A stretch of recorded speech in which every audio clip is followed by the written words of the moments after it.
Happy New Year, brand nerds.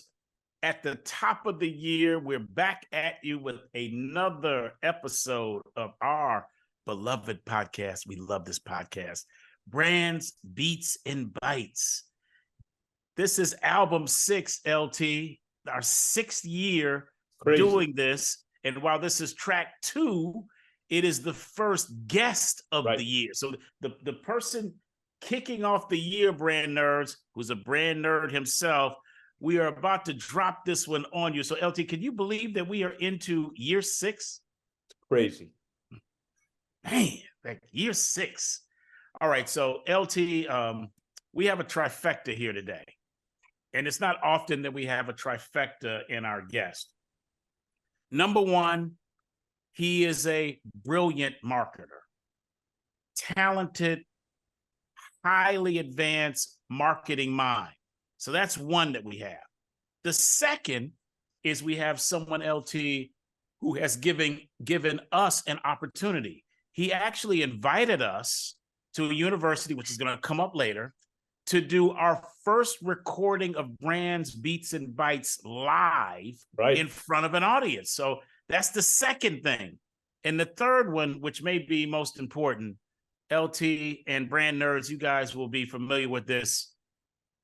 When you're working and you go from company to company or from group to group inside of these different companies, you will find folks who are really good at their jobs, but quite frankly, many of them are butt munches. Okay. Do you have a definition for butt munch? Yeah, it's a fancy way to say a-hole. Okay, you just find that in over the course of your career, and a lot of them are also politically adept. So they may or may not be great at producing results, but they are phenomenal at producing political wins. Our next guest is nothing like that. Yep. And he was in a place with us, you'll talk about this, Larry, where there were political sharks swimming all over the tank, all over the aquarium, all over the ocean. This dude is a great human being. Yes. Just a great human being. So when you combine a brilliant marketing mind with someone who's giving, and his giving showed up for us in giving us the opportunity to do our podcast in front of marketing students. And then thirdly, who's also just a really, really good human. It just has me excited to think about how fortunate we are to start our year off with this person. LT, who do we have in the building with us today? Oh, DC, we have Tim Halloran in the house today. Welcome, Tim. Hey, guys. Thanks so much for having me. That's quite an intro, DC. My mom would be very proud, so thank you. It's about to get better, Tim. Oh, Tim, we're just getting started. It's about to get better. That's right. And brand nerds out there, this is not an accident that we have Tim leading off the year, as DC suggested, as our first guest of the year. We don't do that accidentally. We save that spot for special folks, and Tim is a special person. So we're gonna Tim, this is just starting, bud. You're gonna really find this one interesting. Your mom's going to really like this, I think. So, okay, brand nerds. This one is, as DC sort of alluded to, another Coca-Cola alum. And trust us, brand nerds, we only bring you the best ones. Tim is currently a marketing professor at the prestigious Georgia Institute of Technology, better known as Georgia Tech. More details to follow. So let's walk you through Tim's stellar background to show you his full path. So Tim grew up in Florida and attended Washington and Lee University in Virginia, earning a Bachelor of Science in Business Administration and Accounting, and where he's on the swim team and manages to graduate cum laude. He then goes to the University of Georgia Terry School of Business, where he earns a master's in market research, which, by the way, is the strongest market research program in the country. In the country, that's right. He also works as an intern at AC Nielsen. Brand nerds, for those of you who don't know, is one of the largest and most prestigious research companies in the world. So guess what account is part of Tim's internship, brand nerds? It is Coca-Cola, and specifically Powerade. Dee and Tim, I am not sure if I have told either one of you the full background and what happens here, but I will share it on this podcast. We had been looking for an assistant brand manager for Powerade. For me, it seemed at the time like we had been looking forever. We had interviewed numerous people, and we could just not find someone that was the right fit. So, Tim, you may have to correct me on some of the details. My recollection is you and I had been working together on Nielsen-based research analytics. And candidly, I was really impressed with this dude and thought to myself, gee, I wonder if Tim would be interested in brand management, since Brand Nerds, he was at the tail end of earning his master's in market research. So one day we were on the phone and I said to Tim, hey, would you be interested in working on our brand team? My recollection was he enthusiastically said yes. So Brand Nerds, this is the key. I was already working with Tim, and because he was doing a great job with our research and analytics work, even though that this was brand management, but for me, the research and analytics work is foundational for all great brands. Because of that, I was super confident Tim would walk into the job and help us from day one.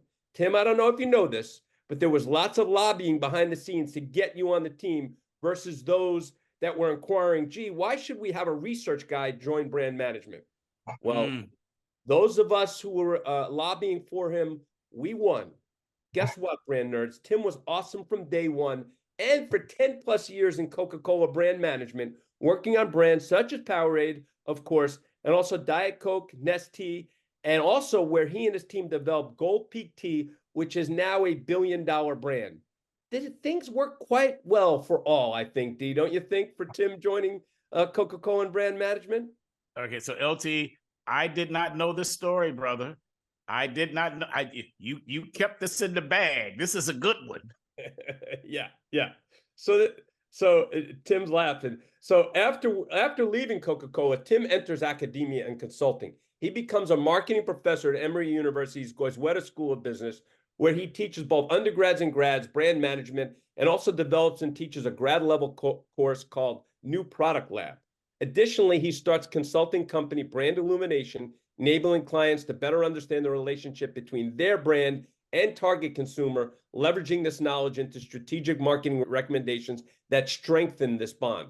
At this point, Tim then decides to obtain his doctorate in marketing from the University of Florida Warrington School of Business and completes his dissertation on the impact of consumer engagement in social media brand communities on brand purchase frequency. So we got a doctor in the house. As mentioned earlier, Dr. Halloran then joins the esteemed faculty at Georgia Tech, where he teaches both undergrads and grads in brand management, market research, and also serves as the faculty director for the executive MBA program. Of course, with Tim's great success working in the real world, he's able to provide his students. And Tim, can we call your students brand nerds? I think we can, right? Sure, plenty of them are. Absolutely. Okay. He's providing his students, because of his amazing background, an education second to none.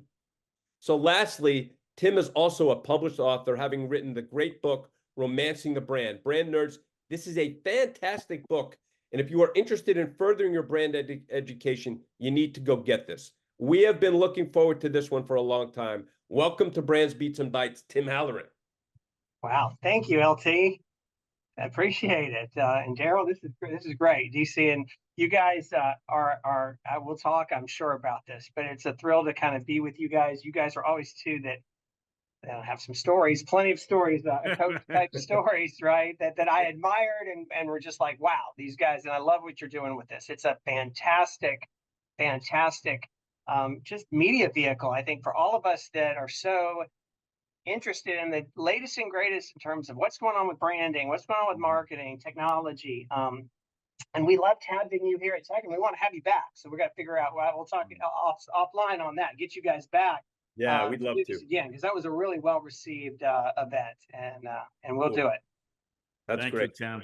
Thank you, Tim. Hey, D, before you get into the get comfy, did you know the background, Tim, that I ever told you that? I knew, I mean, obviously I knew, it's funny. I was talking and thinking about this, the different paths that we all take in our careers, right? And the little steps that you don't think is a big deal at the time, but turns out to be huge, right? I mean, if I take this little Nielsen internship coming out of UGA, and I just happened to be put on the Coke account. I just happened to be working with you on Powerade, of all the places I could have gone. Yep. Yeah. You just happen to be needing an assistant brand manager at the time. So, you know, it really is remarkable sometimes how there really is this, I feel like, this grand plan in place, and you don't realize it as you're in the middle of it. Yeah, Tim, I'm so glad you said that. And D, I'll shut up in a second, but because Go. This is really important. Brand nerds, you got to control everything you can. So you got to be the best you can be. So when the opportunity does present itself, you take advantage of it like Tim, but you got to be lucky too. You got to be lucky too. But when you're lucky, you got to seize it. Yeah. I am blown away by this story. And as long as I've known you, Tim, and Larry, I mean, I've known you both for, 30 years approaching, if not that, to not have known this story. So I've had a relationship with Tim for many years, independent of you, Larry. I've had a relationship with you for many years, Larry, independent of Tim. And I knew you all worked together, but I didn't know in superhero parlance, the origin story. Right. I did not know the origin story. So great segue into Get Comfy. So normally, Tim, we have one question in the Get Comfy section, but in this case, I've got two. And one relates to how this quote unquote just so happened to be in an internship with Nielsen, just so happened to have Coca-Cola as a client, just so happened to have Larry looking for a brand manager, assistant brand manager on Powerade. When you were taking up your research master's degree at UGA, what were you thinking was going to be your next step after grad school before you met Larry? That's a great question. That's a great question. Yeah. And I wish I had been so precise to have my whole plan kind of outlined. And I got to be honest with you, I got interested in that program because I worked in my undergrad. You mentioned Washington Lee, which is a small liberal arts school with a small little business school kind of attached to it. I worked very closely with the marketing professor there, and there's only one. There was only one. And really started getting interested. I helped him write a case. So that was kind of my first foray into kind of the academic kind of thing. Is we wrote a case on a local, you wouldn't know this, but if you ever know these, it's a local Virginia company that makes these mailboxes with different nature scenes on them and stuff. Okay. You might have seen them. Anyway, we wrote a case for them, and I was like, and we did a lot of research, kind of just consumer surveys and focus groups, that kind of stuff. And I was like, wow, this is really cool. I really find this interesting. And so I was the time that I had to go and either think through getting an MBA or getting the specialized degree in marketing research at Georgia. And it was a really, at that point, very lucrative program. It was like one of these things that gave you a scholarship, you didn't pay any tuition. Wow. I was like, you know what? It's the equivalent today with like a master's of science, with right. And a specialized master's is what it is. And I thought, you know what, I like the marketing research piece, but I really, it was the best option for me at the time. And so it's kind of jumped into it. And I thought, going out of it, I thought I wanted to work at a big company. I didn't know in research, there's the suppliers, which are like the Nielsen people. Yeah. And then there are the clients, which are your P&Gs and Cokes and that kind of stuff who kind of get the information. So I kind of knew I wanted to go on the client side, but the idea of going into brand management, I kind of had a taste of it. Larry, I don't know if you remember this, but what we were working on? Again, funny that you remember this. We were working on Gatorade had come out with a sports bottle at the time. Yes. Right. It was a 20-ounce push-pull, had a push-pull top. And Larry was getting all kinds of heat from Coca-Cola management about, hey, you need to figure this out. What's going on? So LT was calling me and basically saying, hey, help us figure out what's going on here. And that really opened my eyes into some pretty interesting things that we were doing and analyzing. And so I kind of, brought to the table the fact that, hey, here's what was going on with the Gatorade sports bottle, and maybe here's some things we need to think about if we're Powerade. I totally forgot that until you just, that was I didn't remember what the project was until you just said it. And by the way, brand nerds, we came out with a Powerade. Remember, Tim, and this is when you came on the team, we came out with a sports bottle that was much better than theirs. Funny enough. Oh, he's gonna pull it down. That's right. Ah, Remember that thing? It had the little, you can't get it. My thing is messed up. You can get, it's got this that's little all right. top, and it was kind of this. Yeah. Oh, yeah. Haley, you're gonna have to show that when we share this. Power flow is what we ended up calling it. Oh, that's right. I remember Power Flow. I remember Power Flow. Okay. All right. So didn't know that background either. So brand nerds, especially those at Georgia Tech, as you listen to this, I hope some of you all listen to this. What I'm gaining, Tim, from your story is you didn't have necessarily a grand plan when you were in graduate school of, I'm going to go to the Coca-Cola company and work on Powerade and meet this guy named Larry. So you didn't have that plan. But what you were doing is you were operating at the top of your game as well as you could during the internship and handling this client. And because of your dedication and your skill, Larry noticed it. So brand nerds, even sometimes when you're not paying attention, other people are. Yep. And these other people can unlock opportunities that you have not fathomed. So that's a great story, Tim. I'm going to my second question now. Okay. When in school, whether you are in undergrad, grad school, or some doctoral program, we find professors who are really good, Tim and Larry. They're really good. However, their entire experience is on the academic side.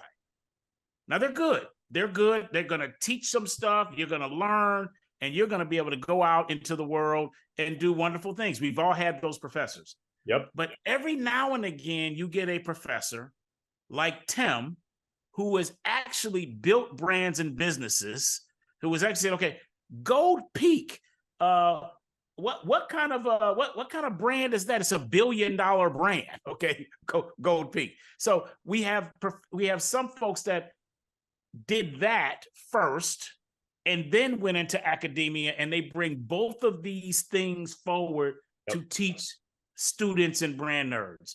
And so this question, Tim, is not to diminish one or another, but just your perspective on having both experiences on the corporate side and the academic side, and how you see that impacting your ability to teach your students. Right.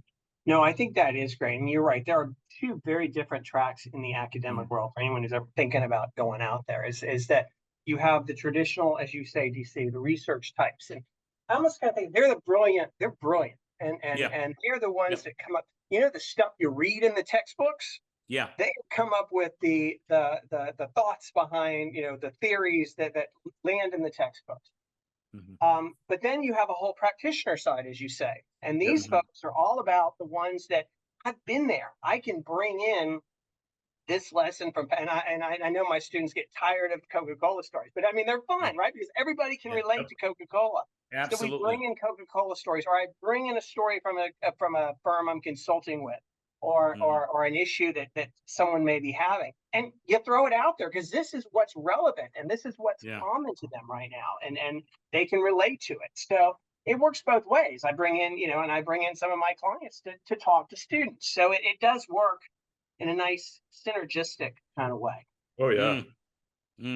Dee, I'm glad you brought that up, because in my experience, I was very lucky to have a great MBA education, University of North Carolina, Keenan Flagler School. Shout out to them. It was amazing.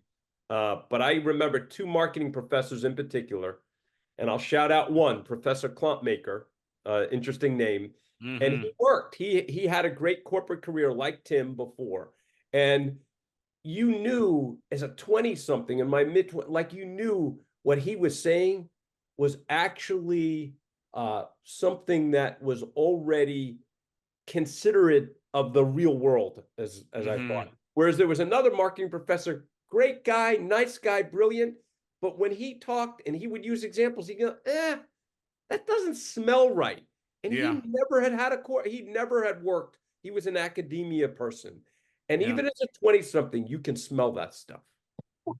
Yeah. I mean, and I'll just add on to that, LT. I mean, the idea is that the textbook only gets you so far, right? Yep. And there's a lot of realism that they don't teach you in the textbook. Yep. That you have to say, yes, this works in this kind of situation, but what happens if this is your situation? Right. You know? Yeah. I've got an analog to describe this. I'm going to call it double P's: professorial and practitioner, and how these things go together. In our business, Tim, we talk about ourselves as practitioners because we are. Sure. And one of the things we do is we teach marketers how to become better marketers, and we describe it analogistically as a car, teaching someone how to drive a car. Now, when I grew up, Tim and LT, this is how you got your learner's permit and then your license. You're in high school and you go to a class. Yep. And in the class, the teacher talks with you about all of the things that have to do with the laws of the road and what it's like to drive a car. And then the teacher shows these pictures and it has lanes and turn signals and signs and all of that. So all of this happens in the classroom. And everyone, before they got a learner's permit, you start off in the classroom. Okay, so he was like a professor. Then everyone's looking forward to getting in the car on the road. And when I was learning how to drive, and I suspect you too, Tim and LT, you got on the side of the steering wheel with the pedals, and then the driving instructor had a brake. Okay, you have a steering wheel, had a brake.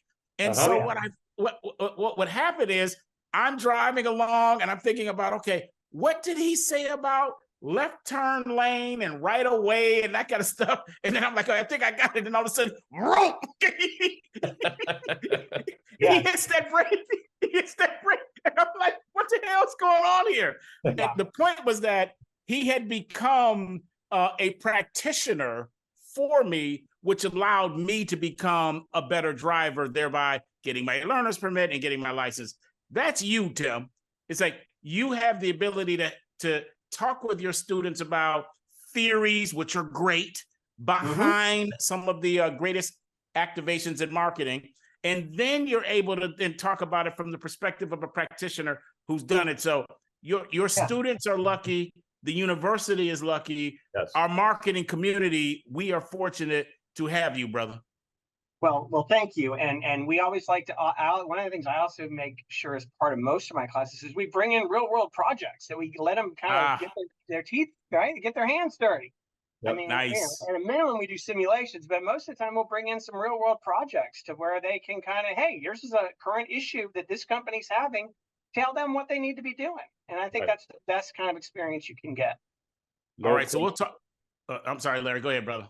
No, I say no question. Right. D, that's Tim's example of your driver's ed class, right? Absolutely. So I'm going to offer this now. We'll do this offline. The same thing you said earlier, Tim. Thanks for extending an invitation for us to come back.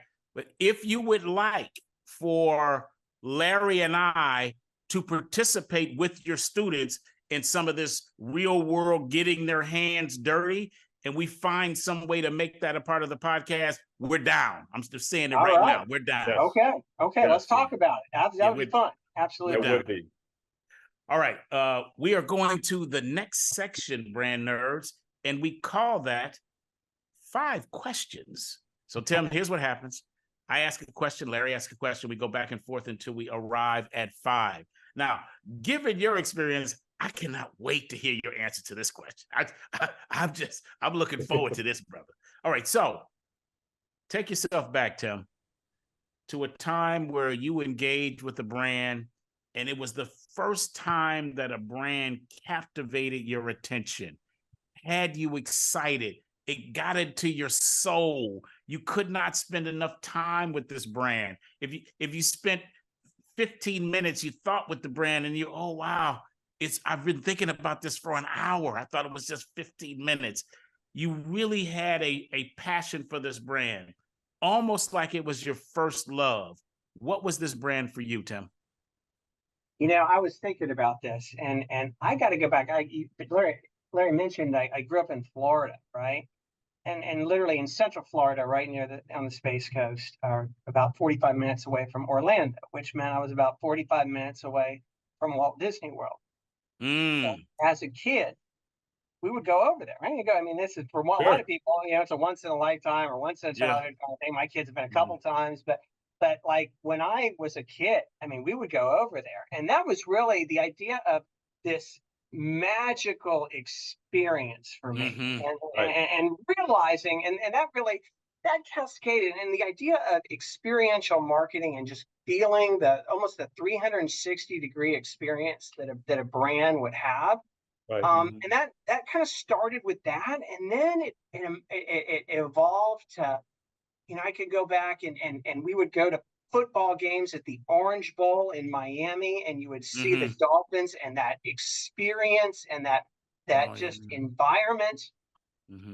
My first baseball game, we didn't have baseball teams in Florida back then. We drove up one year to the old Atlanta Fulton County Stadium. And you see the Braves, and you go and you walk through that tunnel and you see the green of the field. So I think, I'm kind of stretching it a little bit, but there's your definition, but there's this experience that I've felt, this idea of being surrounded and so many different touch points. This is what I teach in my classes about how to really make it work. You're hitting them in multiple ways. We go back to third grade, or not kindergarten, I guess, when you learn about the five senses. And great brands, I feel like, can really hit you at all five of those senses: sight, taste, touch, smell. What's the last one? Touch? What did I say? Hearing, I guess. So that's kind of, that's where I'm going kind of with that is the idea of, these brands created, I'm big in terms of relationships, right? Brand consumer relationships, and how strongly the experience was for me, whether it is Disney World, the Atlanta Braves, the old Orange Bowl, and the Miami Dolphins. I was sold for life. And I think that might be some of the impressions of an 8-year-old. But it really, and I really found just the product experience so fascinating. Ooh, I love that. I do too, Larry. Go ahead, man.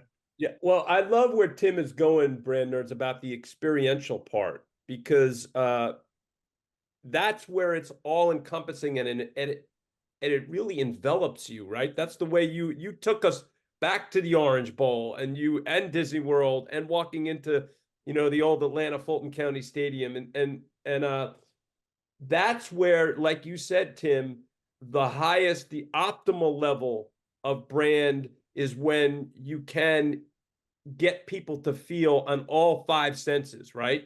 You can't always do that. Sometimes some folks overreach, like MasterCard having a money smell. That doesn't work, right? No. It's got to be authentic. And so all the things that Tim alluded to were incredibly authentic. All right. Cart, horse, cart question. Okay. So Disney, you're in Central Florida. You're 45 minutes from Disney. You talked about the magical experience and the five senses and being surrounded. Did you have a love for the Disney brand before you went and experienced everything that you experienced? Or did you have just a tepid connection to the Disney brand, and then once you had the magical experiences, you were like, oh, this is everything? How did that happen for you? Yeah, that's a great question. And I think, obviously you knew it, and you knew Mickey Mouse, and you knew these Disney movies and that kind of stuff. But but it was less connected, right? That connection happens when you get and have a tangible experience, in my mind, a positive, tangible experience with the brand itself. And I totally hear. I mean, the authenticity is so part of everything, and the realism. So there's plenty of examples, right? But as you said, the MasterCard, the money. If things are not authentic and real and trustworthy, then that just falls flat. It all has to kind of fit together. That is so good. I want to do one quick follow on and then go to the next question. But Larry, any response to what Tim just said? I'm tracking. All right. So the brand nerds, our brand nerds, sometimes I think they get tired of us using Coca-Cola examples as well, but we use them because they work. Because they work. I'm going to use a metric now that Tim will be very familiar with, as will you, LT. And the metric is called virtual consumption. And so when we would do our analysis, one of our panels had to do with people stating how much they thought they'd consumed. That was typically above what they actually consumed. So when we would compare it to like retail data to what people stated, there was a delta. It never matched. Yeah, okay. And so that so there you go. And so that's exactly. So that delta, we refer to that as virtual consumption. And so I've always thought of that in those terms. But listening to your answer about Disney, Tim, you knew about Disney. So you were consuming it, but you hadn't made it to the parks yet.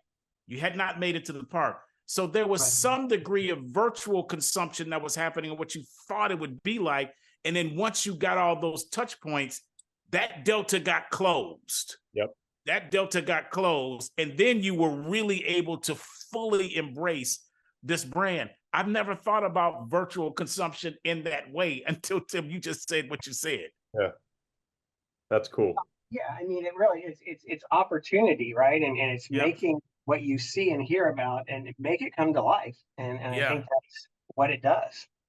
Yeah. One last thing. By the way, brand nerds, just like it can go positive, it can also go negative. Yep. So Tim and his family show up and Mickey Mouse is running them out with a pitchfork. Okay. That's not helping them out. All right. It wasn't like Chevy Chase on the original Vacation. Oh. That's good. Wally World. All right, LT. Wally Next World. question, brother. Exactly. So yeah, question 2, Tim. So who has had or is having the most influence on your career? Well, we've already talked about one person, and that's the guy I'm looking at, Larry Taman, who really, again, like I said, it's amazing little things that you don't realize impact, right? I don't work on Powerade. I don't work with you on that. I don't get hired by Coke. I don't spend the next 10 plus years there. I don't, you have all these great stories that I translate into the book. It's amazing to me.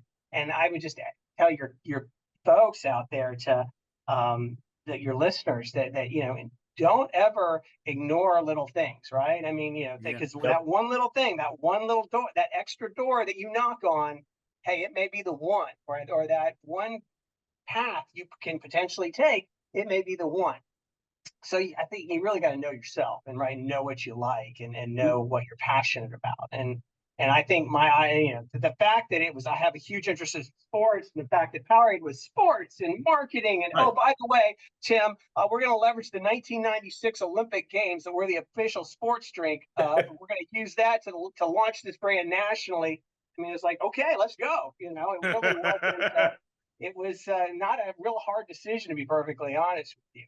But over time, I mean, I've had a lot of, I think, I will say just a more recent example is my graduate advisor at Florida was great. I mean, I was making this big transition and I made a conscious choice. And you mentioned that I worked at Emory and worked and taught one class there. I became multiple classes and was basically full-time on Emory. But then at one day, the guy, a person in the department said, Tim, we're kind of changing direction with the department and you and another person that taught consumer behavior. We're moving much more into analytics. We're going away from branding and consumer behavior or taking a step back from that. So we're going to offer fewer classes in that. And so thank you very much. And we'll have you move on. And that, it was the classic example. I could have been like Florida State. Not to use a bad analogy here. Oh, Tim, easy. Maybe that's not a good example. No, you're right. It's actually a very good example. It is. So I could have been like just all upset about it and just I'm done with academia. But you know what? I really like teaching. It was really something to me that I was passionate about. And I was like, how am I gonna change that? How am I gonna put myself in a situation where they just can't willy-nilly get rid of me? And the doctorate, what I have is a doctorate of business administration, a DBA, which is a practitioner doctorate. It's a terminal degree, but it's for people that have industry background but want to teach full time. And that was very appealing to me. And my advisor, a guy named Richard Lutz, who's a genius in the brand space, took me in, and we worked very closely together and really helped me make that transition into full-time academia. At the same time, Georgia Tech was calling, and it ended up, again, right place, right time, and you just never know how these things are going to fall out. So what was a low point for me in terms of Emory and them saying, okay, we're going to change direction, and you're kind of just an adjunct, and we're not going to use you, really turned into a motivating factor for me to move on into going and doing this and making a commitment to it. And now, here, I'm very happy here at Georgia Tech. Wow. I remember talking to you when you were at Emory, and how they were transitioning to that, which, again, brand nerds, it's going to sound like I'm taking a shot at Emory, but if analytics are only important as it relates to the brands that they help. So to go full force into that, in my opinion, doesn't make sense. But what do I know? I'm not in academia.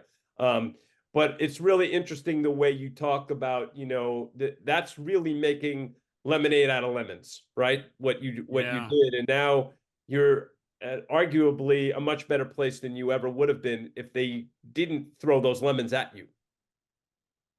Yeah, I mean, I think, and again, they've kind of come back a little bit from where they were. But at the time, you get mad at these kind of things, Sure. Right? You have setbacks in your career, and it was not, my happiest time. But like I said, it's how you choose to respond, I think. And again, use it as a motivating factor. Yep. And I just want to say one thing, D, and I'll throw it to you. I'm thrilled to be one of the people that Tim mentioned, because he's, as you said, he's brilliant and such a good human being. So it makes my heart happy that I played my small role. All we did was give him the opportunity, and he ran with it. So I just wanted to say that point. Well, I think it's a little bit, you did a little bit more than that, brother, Larry. I appreciate the humility, but brand nerds, what you'll find throughout your career is you're going to have more bad bosses than good bosses. Yep. Just the reality. And it's not because folks want to be bad bosses. It's because most people get promoted and get more responsibility based on their performance as an individual contributor, not as a manager. And we promote these folks who are really good at doing a particular job, but they're not good at getting great work done through others. They can produce great work themselves, but it's a different ball game to get great work done through others. And so, LT, what you were able to do is identify Tim's talent, which you talked to earlier, and then allow Tim the space to bring his talents forward. So I think that was a really big deal. And that is why Tim has acknowledged you as one of the people who has had the most influence on his career. So I just want to take a moment to say kudos, brother. Well done, Larry. Yeah, well I'm proud done, of it. Proud of it.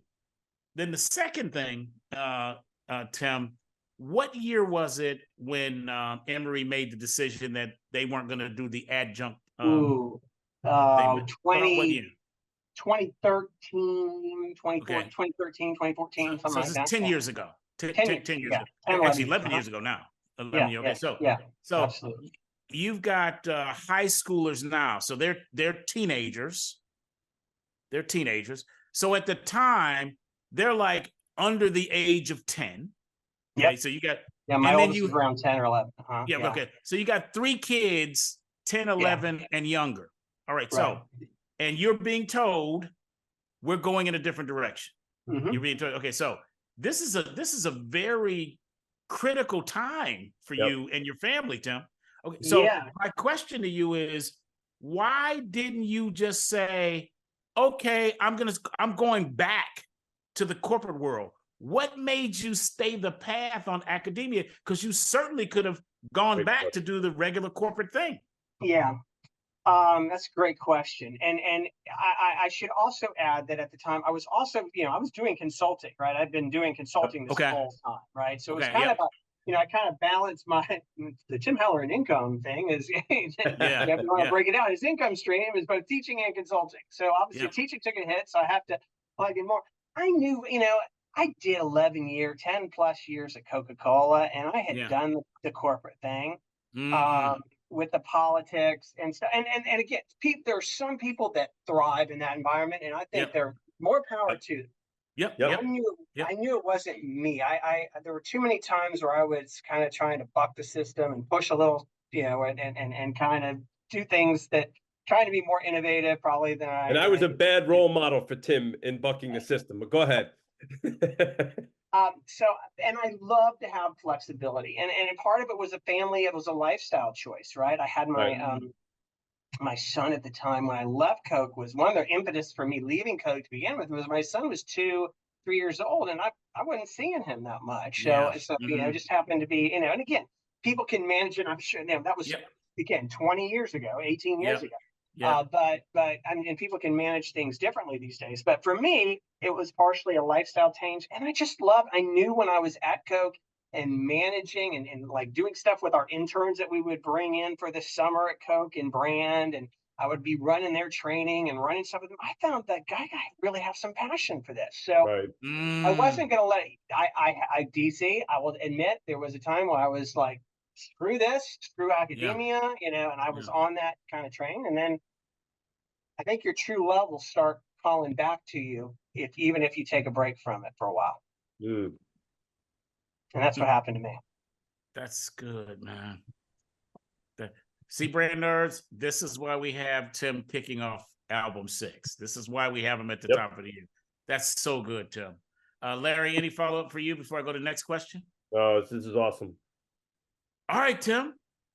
You're an accomplished person on both the corporate side and the academic side. You have many successes. Kudos on those successes. Larry went over all of those, and we hope it's making your mom proud. What's your mom's name, by the way, Tim? Diane. Diane with Miss Diane, Miss Halloran. We just want to say kudos to your son for all of his many successes. But now, Tim, we don't want to know about any of those for this question. We want to know. I know where I'm going. Your biggest F up. I'm talking about the Stankonia being in Atlanta. Shout Outcast, the stanky one, and what you learned from it. Yeah, there's plenty there. and so when I knew you guys may ask me this question, where to start, I thought, maybe I should talk about the time that we put too much food coloring in the Powerade Jagged Ice flavor, and there was issues. Whenever we got a call from the 1-800 hotline at Coca-Cola, you were in trouble. But I thought it's a Coke story, and it was actually my first experience as a brand manager. Right on Powerade, I'd kind of been an associate brand manager, but I was kind of taking the lead. And this is on the Cherry Coke brand. And let me give you just a minute or two of background so that your listeners can understand what's going on here. Was a few years prior to me being on the Cherry Coke brand, Coca-Cola made a very big strategic decision to take Cherry Coke out to replace. It was a line extension. So it was in the same graphics as Coca-Cola. It was on the same shelf set. It was in the contour bottle. And make it its own brand, okay? And change Cherry Coke and put it in kind of a bottle that looks like the Dasani bottle today. It was out of that Coca-Cola contour bottle. They had these crazy graphics on it, and they gave me this brand to run. And first of all, it was a fun brand.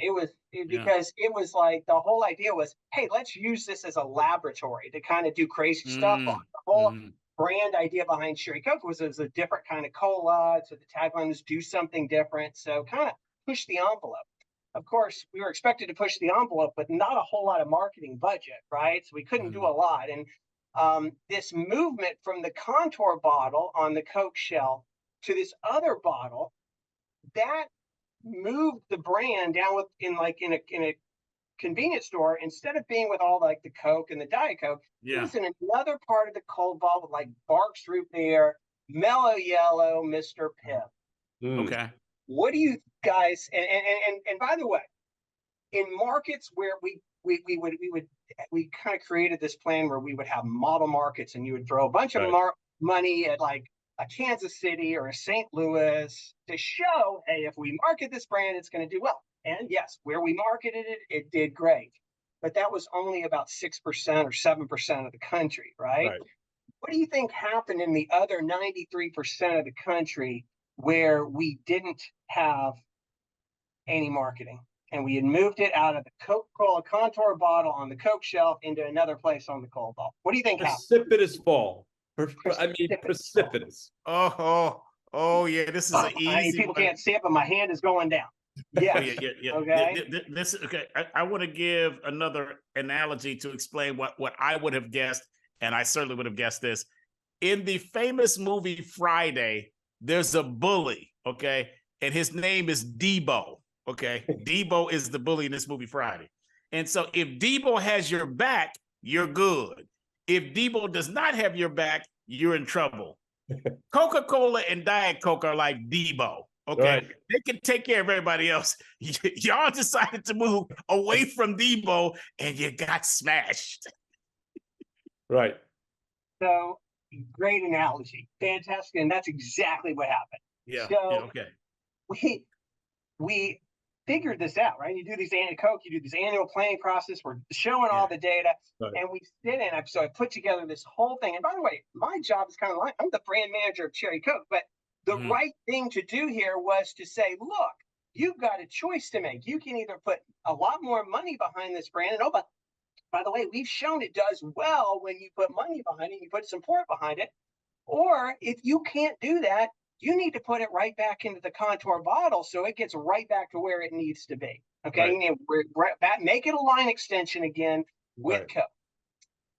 So I presented this to my manager at the time, and my manager at the time was a pretty politically savvy guy at Coca-Cola. He was not going to rock the boat. He was gonna, he did not like rocking the boat at all. Okay. I come into his office and say to him, here's what we need to do. You would have thought that I had just, dropped a nuclear bomb there, because he kicked me out of his office so fast and to tell me that we would never, this is where by the way, DC, you mentioned politics, right? Yes. I got the line of, too many people have been working too hard on this to make this kind of a change. Ooh.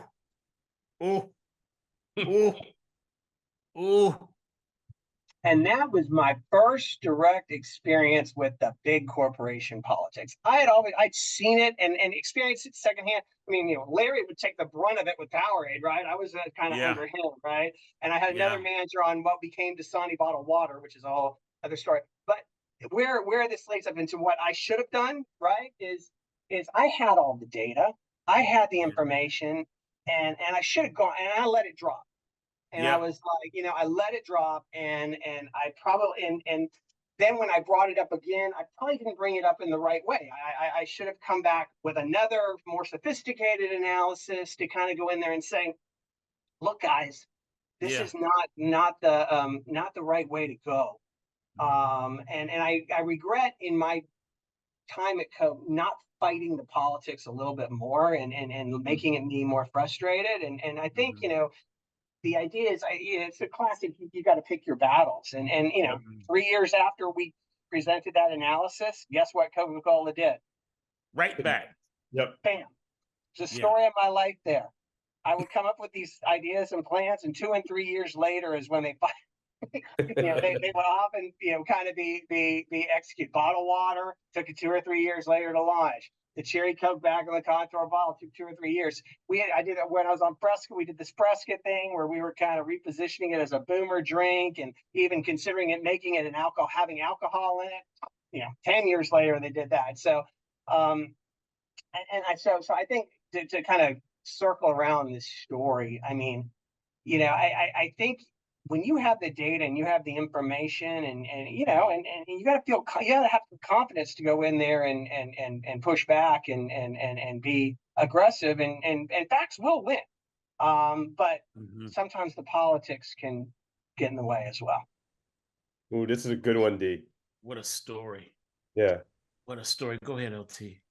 So, Tim, I just want to make sure I've got this straight. So when you went in to your boss, you said, look, man, we either have to invest like we've done in Kansas City and St. Louis, again, making up if those are the markets, and do that, or if we're not willing to do that, you just got to put this back into the contour bottle and have it just be in line extension. That was what your recommendation was. That was the idea. It was either one or the other.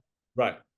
And I also feel bad because I had an intern that summer, and he really wanted to tackle that too. And so he indirectly made it part of his intern project, which presented to the same manager. That didn't go over well either. Oh, yeah, you're not listening to me. Yeah. Yeah. So, D, I have to add this, and then I want to throw it to you. Brand nerds, I'm going to put a hypothesis in here. And Tim, I won't tell the full story, but you'll remember. Well, actually, it might have even been before you came.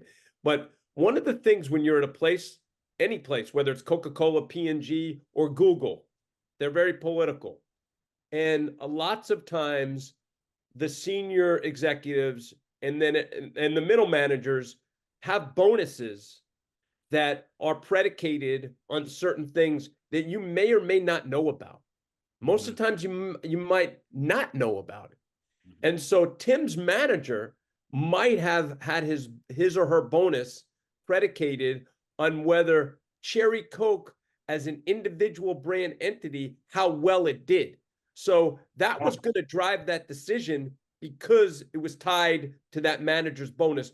Even if it was, as D, we talk about this all the time, even if it wasn't right for the business, because Tim is all about, he was just saying, here's what's right for the business. And there's many times that you're going to encounter that. And whenever you can, you need to try and find out what's your manager's bonus and or stock options or whatever predicated upon, so you understand what you're walking into. And LT, I mean, that's a great point. And I think that's great. I mean, I did not do that. I mean, I didn't know what his I just was trying to, and I think the other thing you got to think about when you're a brand manager, you are so laser focused on your brand. And you should be, that's your job, but you don't necessarily, and as you advance in an organization, and I saw this when I kind of had multiple brands under me, you have to intentionally think of things much more broadly and that's one thing I preach to my students. You got to think about it as a portfolio. My analogy is, hey, you got multiple brands. It's like a basketball team, right? You got your 5 players and you got your defensive players, you got your shooters, you got different guys, and they each play to have different roles. You got to think about it in terms of that as well. And Cherry Coke its role in our portfolio was, we'll get a little volume on it. We'll get some school volume on it. Yeah. And oh, by the way, it's our learning lab. So anything, and Tim, go crazy with it, right? Go this thing called the internet. Go figure out the internet and how we can use the internet to market our brands. Cherry Coke had the first internet promotion at Coca-Cola, and then the Cokes and the Sprites of the world. Once it was kind of deemed, it kind of did okay for Cherry Coke. Let's learn from that. And so it was really a learning lab. And that's what the role of the brand was. Right. But keep that goddamn contour bottle. All right. Okay. So Larry and Tim, this story pisses me off. And it does so because you, Larry, said Tim's manager and maybe others had their bonuses and compensation attached to the performance of Cherry Coke. Well, Tim had the data that said, this thing's going down in a hurry where we're not supporting it. And unless we pony up X amount of tens of millions of dollars in marketing investment, this thing's going to keep going down. So what that says to me, Tim and Larry, is that volumetrically, this thing was going down. So that would go against the very notion of some performance-based metric, which means this thing was political, because what Tim said is, Yep. Go ahead, Tim. Go ahead. About to say something? Well, unless that, because by the way, our group was the flavors group. Right. That probably, if it switches into Coke, guess what Right. happens to the brand? It goes back into the Coca-Cola Right. brand. Ah, okay. Great point. That's where I was going. That's where you're going, okay. It could be political, yeah. Okay, got it. Okay. Great point. But I don't know. Sorry, Larry. No, that's where I was going, because that manager was going to be, compensated or looked upon about how Cherry Coke as a brand entity did. And if it got pushed back, to Tim's point, to the Coca-Cola brand group, he or she would have failed, and that would have made that person look bad. Okay. Got it. Okay. I don't know. We can hypothesize. I don't know. All I know is I was kicked out of the office. So to me, well, I wasn't there, but I'm gonna hazard a guess, because the person said there's so many people who have worked so long. That makes it political, not performance. That's an excellent point, DC. And I was told that. Yes. Okay. So to me, it's political. So now, brand nerds, what do you do when that happens? What do you do when you walk into your manager's office? You have data backing you up. You know that the decision that had been made is not the right decision, and you are unceremoniously tossed out of the office for reasons that are not business-based. I'm going to recommend that you consider a yes and strategy. Yes and. So Tim's my manager. I come in, I present this information, not Tim, because Tim would have taken it and say, oh, wow, we got to change this. But let's just say Tim's more political than he is performance-based. Tim then says, get out of my office, because so many people have done too much. And I go, yes, Tim. And if we keep going the way we're going, in the next 6 months, not only will we know this isn't working, the entire company is going to know this isn't working, including the bottlers. And let's not put this team in that position 6-8 months from now. Let's deal with it now, so that we're seen as proactive in recognizing this and turn it around. Now, I'm not saying that would work, brand nerds or Tim or Larry. I'm just saying a yes and strategy might be useful. Then I want to tell a story. Okay, so Tim, you mentioned Cherry Coke as a learning lab. And I don't know, Larry, if I've told you this story before or not, but Tim, I certainly haven't shared this with you. Well, at the Coca-Cola company, everything not called Coca-Cola is a learning lab. Okay. Right. Okay. At least when we were there, I don't know about now, but when we were there, that was the deal. So today, brand nerds, you all may or may not know, Coca-Cola Zero is the biggest performing brand in the last 50 years for the Coca-Cola company. It's one of 3 or 4 things in the last 50 years of the Coca-Cola company that you point to as a roaring success, Coca-Cola Zero. But before it was launched, my manager, who will remain unnamed, said to me, I want you to consider launching a Sprite Zero first as a learning lab for Coke. Oh, wow. Okay. Yep. Okay. So I was asked to consider this. All right. So I considered it for about a nanosecond, and I didn't do shit. Okay. I didn't do anything. All right. I did not ask for any research. I did not do anything. So now months go by. Okay. And so my manager's asking, hey, where are we on this thing? And I was like, we're nowhere on this thing. And he was like, what? What do you mean we're nowhere on this? And I said, the consumer profile of Coca-Cola is not the same as Sprite. We have mostly a multicultural audience. We like sweet shit. We're not drinking this diet shit. Oh, sorry, my customer. We're not drinking this. So to do that, while it might be a wonderful learning lab for Coke, it would be terrible, using my Charles Barkley parlance, terrible for my brand. So no, I considered it. I said, no. Do you know, I caught so much heat for that. I was branded as a maverick. Malcontent.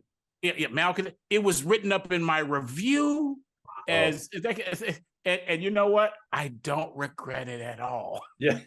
No.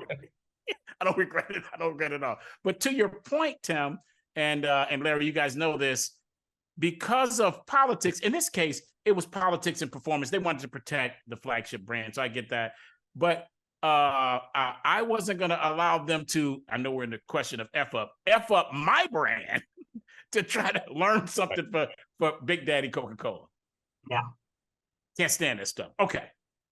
This is great conversation, Tim. That's a really good one, dude. Really good one. That's a really good one. All right, Larry, next one, bro. All right, Tim. So regarding technology marketing, with your great background and also happen to be at a place called Georgia Tech, can you tell us where you think marketers should lean in or best leverage tech, or areas that you think they should be leery or simply avoid? My advice and counsel, great question on this, is put it in its proper perspective. And I see this all the time, especially at a place, where technology is the impetus, is use it in the right way. It is a tool, period. It is a tool, an additional tool for us. Remember, I was talking about those relationships that brands and consumers have with one another. All technology is another channel or another way to enhance that consumer and brand relationship. You still have to know about what the consumer is all about. You still have to know what the consumer's needs are. You still have to find that sweet spot that your brand is going to appeal to that consumer. Now, in our day and age, right, it was all about TV, radio, and print. It was about screaming from the mountaintop. We need this media way. We're going to tell you how great our brand is. What technology, and I'm specifically referring to things like social media, in terms of engagement in social media, what it enables us to do now is have, instead of us just dominating and shouting from the market, from the mountaintop, it now becomes a two-way conversation. So for brand people, you got to think of your consumer even more in a relational mode. You are now having a conversation with them because they can talk back, they can share, they're contributing creatively with Instagram post or Snapchat post or whatever. But it still gets back to the idea of engagement being, engagement is kind of the new metric, right? And it still gets back to you creating a bond with a consumer and leveraging technology as a means to further that relationship. That's what I'm seeing. Yeah, I love this. What do you think, D? There's nothing new under the sun. We've talked about this before, and in this case, it's a bit like the relationship between brands and humans are becoming more similar to relationships between humans and humans. That's what's happening. And so, Tim, your point of now consumers can talk back, they can engage, they can share. These are all of the things that have been a part of human relationships for millennia. Right. And now what's happening is these same kinds of relational dynamics are taking place between brand and humans. Yep. But there's a problem that happens when this goes wrong, is when humans who run brands think that the brands belong to them rather than that brand belonging to the consumer. This is where this thing goes pear-shaped. Yes. And it's a simple concept, Tim, LT, but man, so many brands forget this to their peril. Yep. D, we say this a lot. The brands own the IP, but the consumer, or in the B2B case, the customer, really do own the brands, because if the brands go sideways, they get called on it. And I was just looking at some for work that we're doing, the Peloton brand, and how all the difficulties they've had. And in 2019, they did an ad where a very woman who was very thin, attractive, she was given a gift from her husband of a Peloton. And, it looked as if the way, and this is what happens, brand nerds, when you're too close to something sometimes. From the way people responded, and I saw it this way too, it looked as if the husband said, "Hey, wife, I've got a great gift for you, and you better keep your ass on that Peloton." You know, that was the underlying message that people got, and they got this huge pushback to it. And you know what their response was? Well, I'm sorry if you misunderstood it. No, no, no, no. No. That's not the way it works. No. What you need to do as a brand is the exact opposite of Peloton. Say, our bad. We messed up and we own it and we're sorry. Because when you do it this way, you know, it really goes sideways. We've gone a little sideways from the technology point, but Dee, I wanted to make that point to your point about the brand and who owns it, because I think that's really important. Totally agree. And I think just to kind of close this idea out is that we you know, I did a paper, kind of an offshoot of my dissertation, and it's getting back to kind of measurement, and then that you still want to kind of measure these technology things, engagement, and Right. understanding, being authentic. Measuring the type of engagement, what we basically did was we used a local, national chain with a loyalty program, and we're able to kind of connect people's loyalty with that chain with their social media engagement. Okay. And we did a fancy analysis that showed, do any types of engagements predict future purchase intent? And we looked at what, you know, if people made a positive comment, if they made a negative comment, if they shared it, if they liked it, if they loved it. If you on Facebook, you could put all these little like emoji kind of things on, you know, heart, you know, besides the heart, wow, laughing, whatever. And basically we said, is there a way to tell, did any of these engagements work? And believe it or not, we saw that there were a few that helped drive or predict increased purchases. Can you guess on what they might be? No. Okay. Heart. A heart, LT. That is the only emoticon. I mean, DC. That's the only emoticon that drove purchase intent. If someone went over, instead of just clicking the like, went over and let the heart pop up and clicked on the heart, that drove future purchase intent. The others were a positive comment. If someone made a positive comment, took the time to make a comment, again, engaging, hey, love this, blah, blah, blah, blah, this new menu item, they were predicted, we showed that they were going to be future buyers. And if they made a negative comment, obviously they were gone. Right. But guess what? Likes didn't mean a thing. You know, we always talk social media, right, back to technology, measurements, or how many likes did you get? Well, guess what likes do? Likes mean nothing. Likes don't mean anything in terms of actual sales. So the other thing, besides it just being a tool, an engagement tool, is we need to figure out ways to measure engagement. And if you can figure out ways to measure engagement and get the right types of engagement in terms of your social media, you become that much more stronger. Well, and also to measure engagement that actually is connected to purchase. That's important engagement, right? Yeah, absolutely. Love it. Do you want to go to the next question? I do. Tim, what are you most proud of?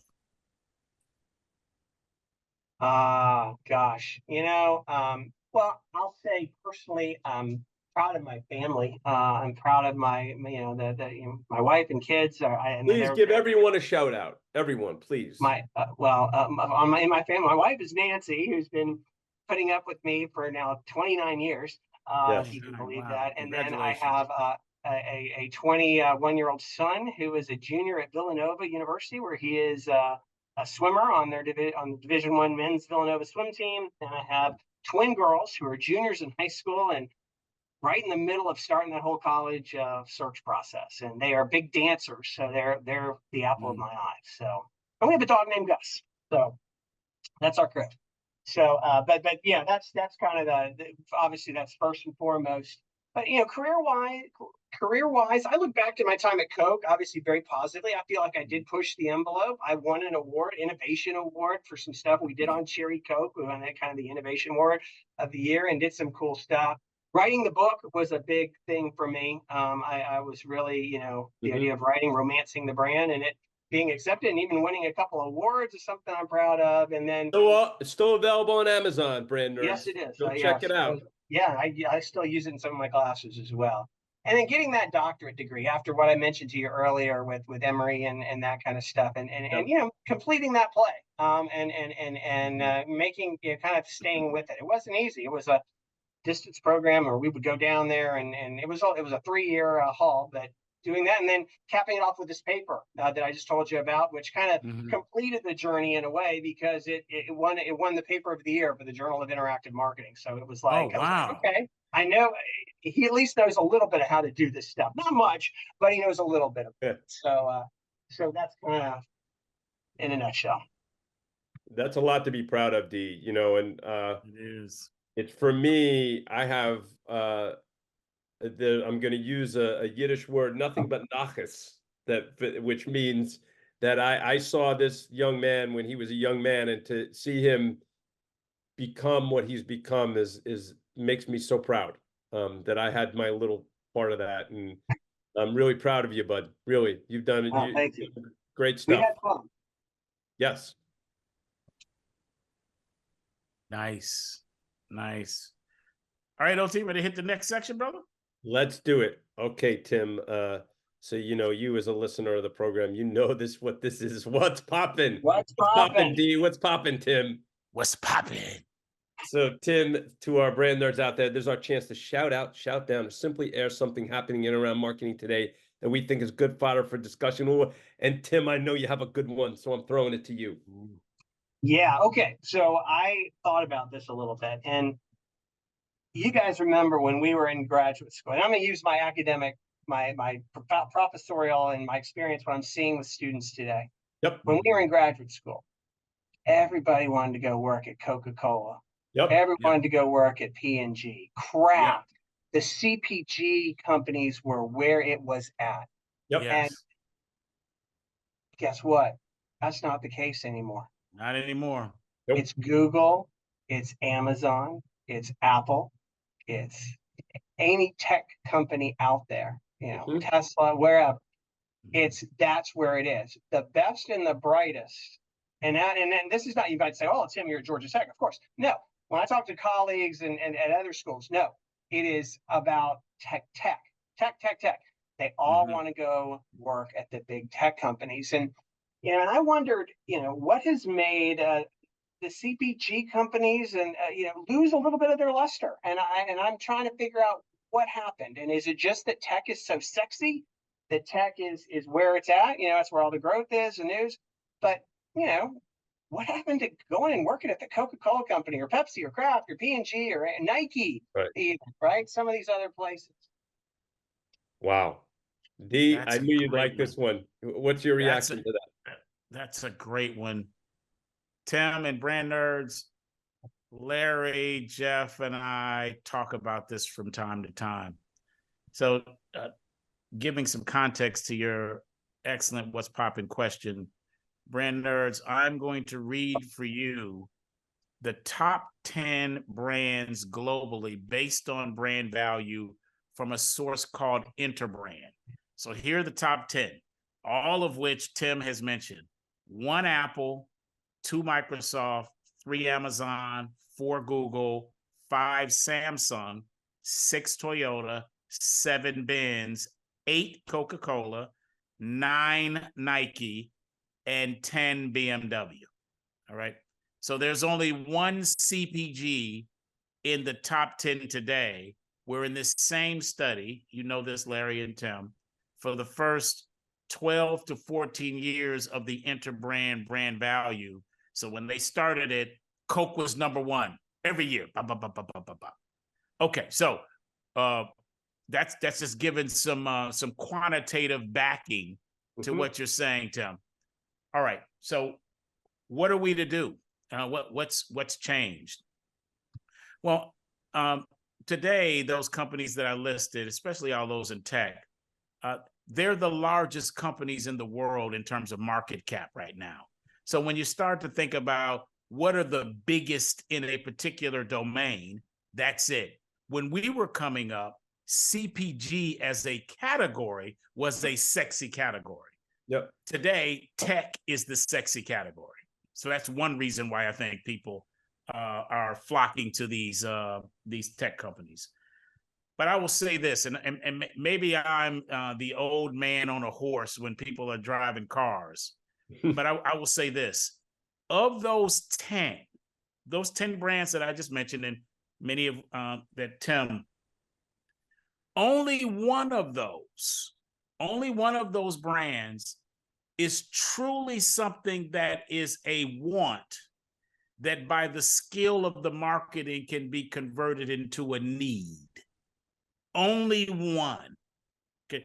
You're not doing any work today without a computer. You're not doing anything without a mobile phone. Okay. You have to have that. You got, so that's Apple and Microsoft. You got to shop for stuff. Okay. So this is Amazon and Samsung. Most folks in this country, unless you live in a densely populated area with a very nice public transit like New York, you got to have a car. Okay, you got to have a car. So that takes care of Toyota, Mercedes-Benz, and BMW. And most of us got to wear clothes. So that's Nike or shoes. You might decide not to wear Nike. Maybe you wear Adidas or something like that. But you got to wear shoes, okay? No one needs to drink a Coca-Cola. Yeah. We can drink water and be just fine. Some would argue you would be better. So my pitch to those that are considering where to go now, absolutely tech is the sexy industry.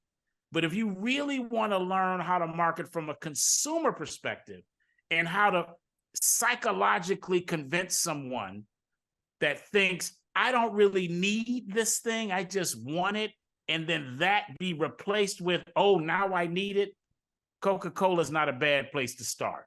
So that's my response. Tim, I'd love to hear your point of view on this. I think, yeah, and only, in a perfect world, we're trying to create both, and Apple has done this well, right? Emotional and functional kind of benefits and create brand personality. They do it great. They do a fantastic job. The others, as Dee said, right? It's some are just plain, I have to have these things, right? Yeah. So, but I think Coca-Cola is still the one place that you really have to, you are forced to create a brand persona that I can relate to, that I can, it's that it says something about me, what I am drinking, it's a badge, right? And being able to align yourself with that makes for some really fun, engaging, sexy kind of marketing. And I don't think that's walked away. I think maybe they've lost their way a little bit in the last few years, but I think there's the potential is always there. Yep. So my 2 cents is, I love this topic, by the way. I do too. And Tim, I'm sure a lot of students come to you for career advice, I'm gathering, right? Sure. Yeah. Right. So I would love to hear even more after I finish my quick thing.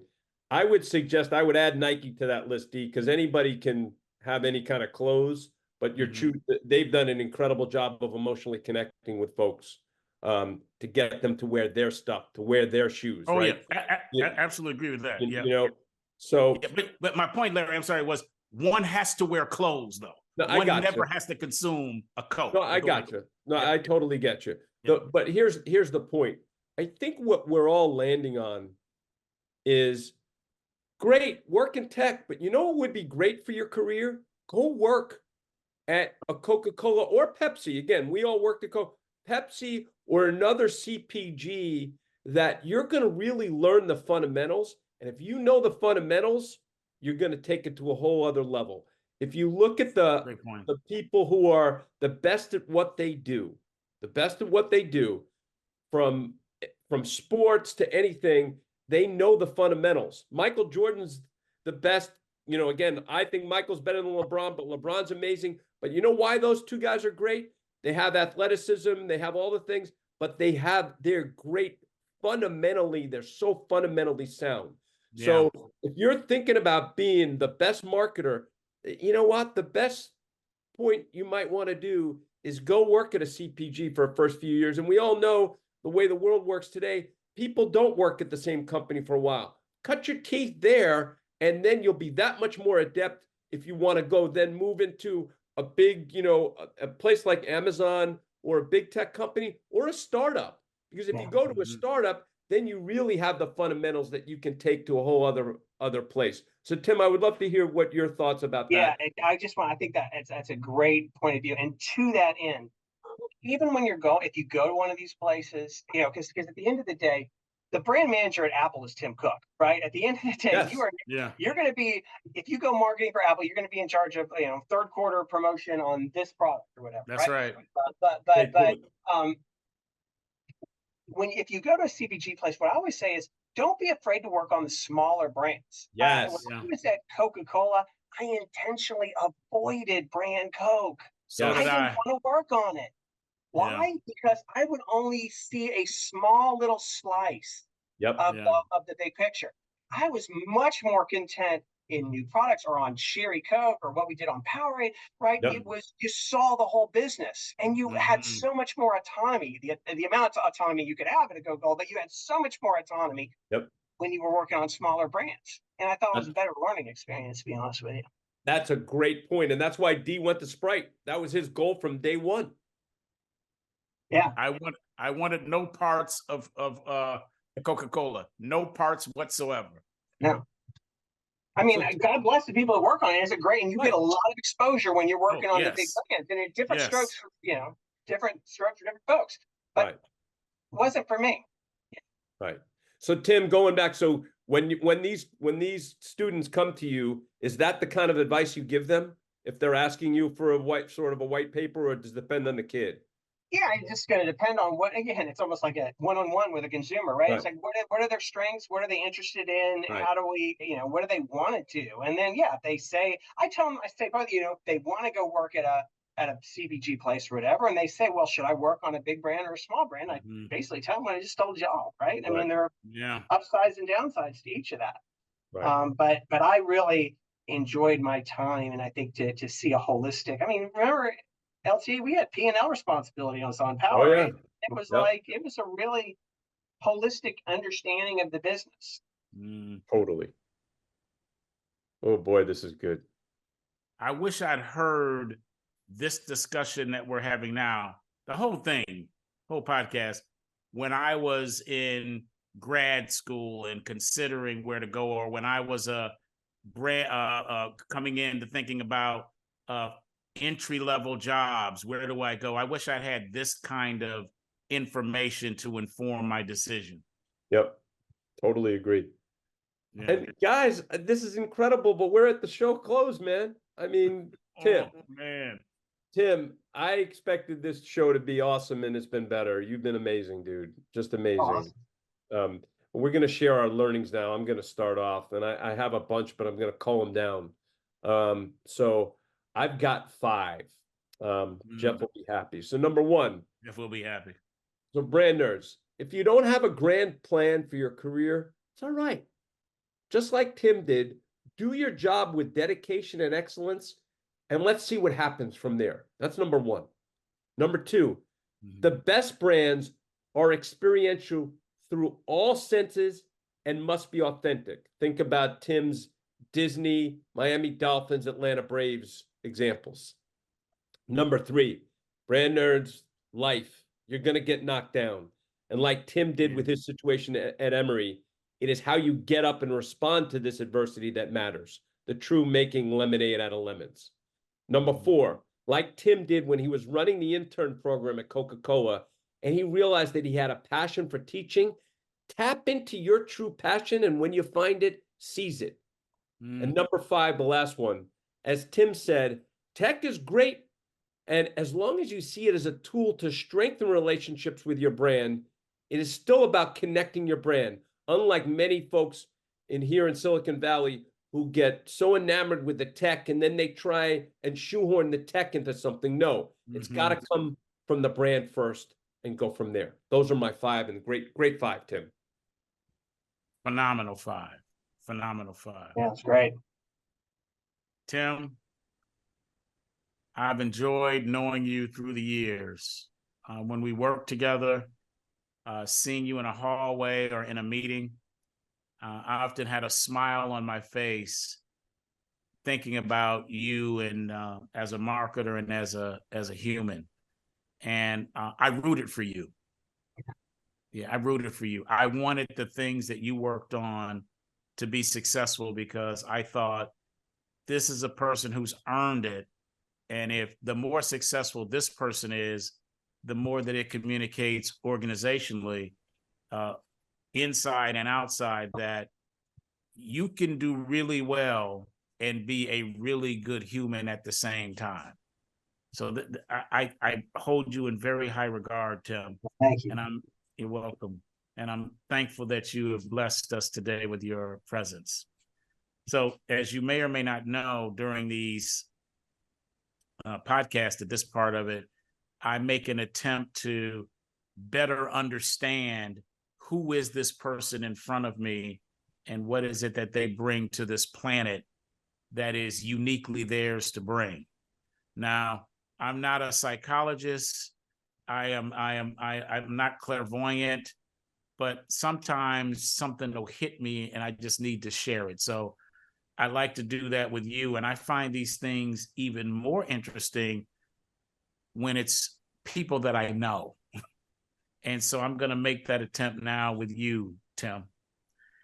First, I'm going to go to a decision you made earlier of getting an MBA versus a specialized area. So you could have done an MBA. You decide you were going to go to specialized area and do research and sciences at UGA. This was a pivotal decision for you because that then led to the next thing, which is you got a research intern. You got a research internship, and then that led to brand management. Now, because you decided a specialist degree versus an MBA, you could have just been on the research path, but it ended up being the second versus, which is a research path versus a brand management path. All right. And then finally, here you are at Emory, now in the world of academia, and they say to you, you know what, we don't want to do the adjunct professor thing anymore. We're going a different direction. Nothing personal, Tim, but we're going a different direction. And then that led to you going to Georgia Tech. So you had an Emory University adjunct opportunity versus a Georgia Tech full-time opportunity. I know you do your consulting thing as well, have been doing it for many years, and you now have a PhD. You know, a PhD. And when I asked you what it was like at that time for you to make the decision to stay on the academic path when you had a 2-year-old son, you said, I wasn't spending that much time with him. And I also had this sense of the whole political thing or corporate thing. I knew it wasn't me. You also talked about how, hey, don't ignore the little things. And the reason why you said don't ignore the little things is because MBA and specialized master's degree are pretty freaking close. You just happen to pick the other side. A research path and brand management are pretty close. You just happen to pick the other side. And Emory and Georgia Tech are both here in Atlanta. Okay, they're both here in Atlanta, same city. So they too are pretty close. You just happen to pick the other side after Emory opportunity went away, which then leads me to this. Napoleon Hill is one of my favorite authors. And one of his books is 3 Feet from Gold. And for those brand nerds who are not familiar with this book, I'll just give you a quick version of this thing. It's like a parable. So there's a guy who goes out west seeking gold and fortune. He finds a place out west and he finds a little gold and he goes, wow, if I had the right equipment, I could mine this gold and be wealthy beyond belief. So he tells his people, he stops, he marks the place, he goes back home, he gets investment from his family and friends. They give him the equipment. He goes back out to the place. He then starts to dig. Dry. It dries up. He gets a little gold, but not enough. He's still digging, no gold. So he gives up. He sells his land, his plot, and his equipment to someone else. That person then does some research and finds that the vein was 3 feet away from where this prior owner was digging, the vein. So they move over 3 feet, and all of the wealth and riches that would have been available to the first person went to the second owner, and it was 3 feet away. Wow. It was 3 feet away. Which then leads me to this. This is what I think you are, Tim Halloran. And your life and career has suggested this. You are the 3 feet from gold brand guy. Okay, that's you. You have been 3 feet from gold at major inflection points throughout your life and career, and somehow you did not give up. And because you were only 3 feet away, you stayed in the game and you found your way to the gold. Or in some cases, Larry said, I got gold over here. And you said, yep, I'm going to come over here for the gold. So I would say to the brand nerds, to your students and others, pay attention to someone who is actually a 3 feet from gold brand guy, because they may be able to learn from you how to be closer to their gold mine when it's 3 feet away. Like that. I love that analogy. Absolutely. Yeah. Hey, Tim, only DC could do this, man. Yeah, You know? no, And, it's and very it's like insightful. perfect, right? Yeah, absolutely. Keep Oh, digging, that's right? awesome, Or dude. get closer. Get within 3 feet. Yeah. That's right. And you get there, which is not a small thing. Those 3 feet are the hardest feet, and you do it. So yes, Wow.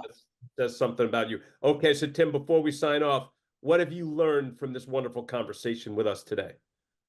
Well, you guys are great. I mean, I have admired both of y'all throughout my career and looked to, I mean, and by the way, DC, you guys are both. I mentioned the Sprite repositioning story as a classic example of repositioning every single class I teach, because there is no better. Thank you. Awesome. Thank you, Tim. Larry, I have so many Powerade stories that I share. That's great. You probably would add, you probably could add a whole lot of more context even to what I provide. So you guys have been really, I'm blessed to kind of have known both of you guys. I just think, we don't do this enough. I mean, we don't do this conversations talking about reminiscing, but also talking about how it applies today and how the lessons that we have. And all I'm trying to do when I'm teaching folks is, some of the discussions we've had today, just how do you take what our experience and looking back, and it's now the years are adding up, guys. Yep. They are. Looking back, and how do you use that to benefit mankind, at least in my perspective, benefits students. And you guys, I mean, this is, I'll just tell everybody, and it'll be required listening. We need for my students to come in. I'm going to start making this podcast become required listening, because I think you guys touch on so many great areas that and especially the what's popping. I think it's great to talk about current events, but also from the context of people that have done it. And I think that's what's really beneficial about these kind of conversations. Yeah, no, thank you. We appreciate that. And again, to the brand nerds out there, what we're all three saying is, those brand nerds, as you're early in your career, it's great to cut your teeth on the CPGs of the world, and then go out and do your thing. And you'll have the fundamentals down, and that's a beautiful way to go. So that's a way to put a bow on it. Oh man. Thank you so much, Tim. Jade, I'm going to the close. Thanks for listening to Brands, Beats, and Bytes. The executive producers are Jeff Shirley, Daryl D.C. Cobbin, Larry Taman, Haley Cobbin, Jake Tate, and Tom Dioro. The Podfather. That is he. And if you do like this podcast, please subscribe and share. And for those on Apple Podcasts, if you are so inclined, we love those excellent reviews. We hope you enjoyed this podcast, and we look forward to next time, where we will have more insightful and enlightening talk about marketing.